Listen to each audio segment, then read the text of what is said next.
हरियाणा विधानसभा चुनाव के नतीजों से बीजेपी में एक बार फिर से मंगल मंगल हो गया है।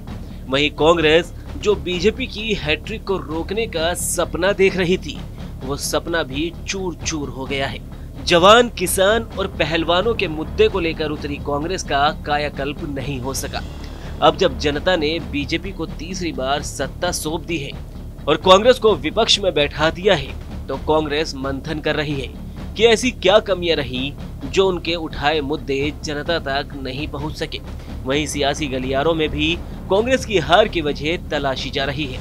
माना जा रहा है कि कांग्रेस आलाकमान का भूपेंद्र सिंह हुड्डा पर जो अति विश्वास था, वही हार का कारण बना है।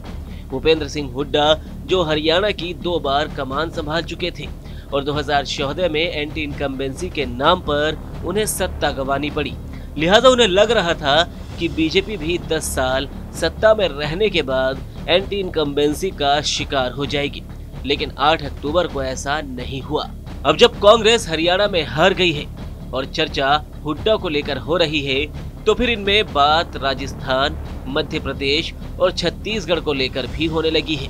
2018 में इन तीनों ही राज्यों में कांग्रेस ने उस वक्त जीत दर्ज की थी, जब तीनों ही जगह बीजेपी का बोलबाला था।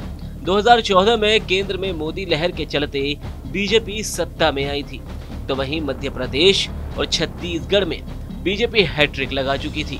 वहीं राजस्थान में बीजेपी 2013 में वसुंधरा राजे के नेतृत्व में 200 में से 163 सीटें जीतकर सत्ता में लौटी थी और इसका रिपीट होना भी कंफर्म माना जा रहा था। ये वक्त था जब कांग्रेस की कमान राहुल गांधी के हाथों में थी और वो टीम राहुल के साथ 2019 में लोकसभा चुनाव में वापसी की तैयारी कर रही थी। इस टीम राहुल में वैसे तो कई युवा नेता थे, लेकिन सबसे ज्यादा चर्चा थी राजस्थान से सचिन पायलट, मध्य प्रदेश से ज्योतिरादित्य सिंधिया, उत्तर प्रदेश से जितिन प्रसाद और आरपीएन सिंह की, तो वहीं महाराष्ट्र से मिलिंद देवड़ा की। टीम राहुल जहां 2019 की तैयारियों में लगी थी, उससे पहले 2018 का विधानसभा चुनाव उनके लिए लोकसभा का सेमीफाइनल था।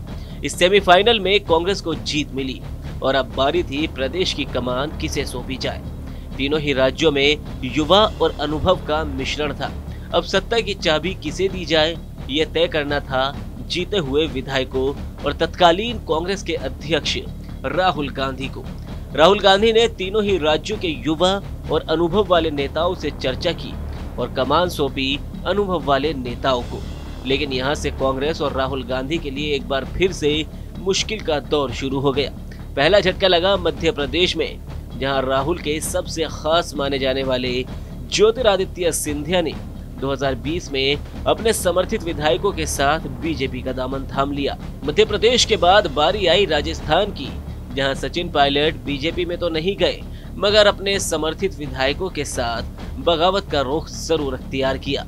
जिसके बाद कांग्रेस की तत्कालीन कार्यकारी अध्यक्ष सोनिया गांधी ने महासचिव प्रियंका गांधी को मान मुनव्वल का जिम्मा सौंपा और प्रियंका गांधी इसमें काफी हद तक सफल भी रही।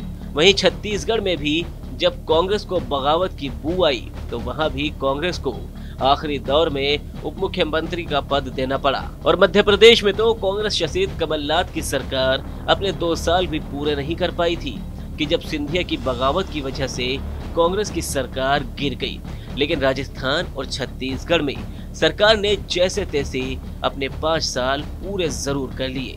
2023 में एक बार फिर विधानसभा चुनाव का बिगुल बजा। माना जा रहा था कि इस बार कांग्रेस राजस्थान में सचिन पायलट और मध्य प्रदेश और छत्तीसगढ़ में किसी युवा नेता के सहारे चुनावी मैदान में उतरेगी, लेकिन ऐसा नहीं हुआ।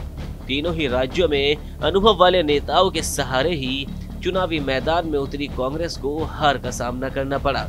अब जब हरियाणा में भी कांग्रेस अपने अनुभव वाले नेता के सहारे उतरी और हारी, तो एक बार फिर से कांग्रेस में ओल्ड एज के दबदबे की चर्चा होने लगी।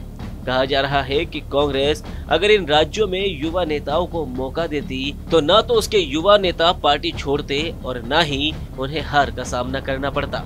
वैसे आपको बता दें कि टीम राहुल में इकलौते सचिन पायलट ही अब बचे हैं जो कांग्रेस और राहुल का साथ निभा रहे हैं। तो सवाल यही है कि क्या आगामी विधानसभा चुनाव में कांग्रेस अपने अतीत से कोई सीख लेगी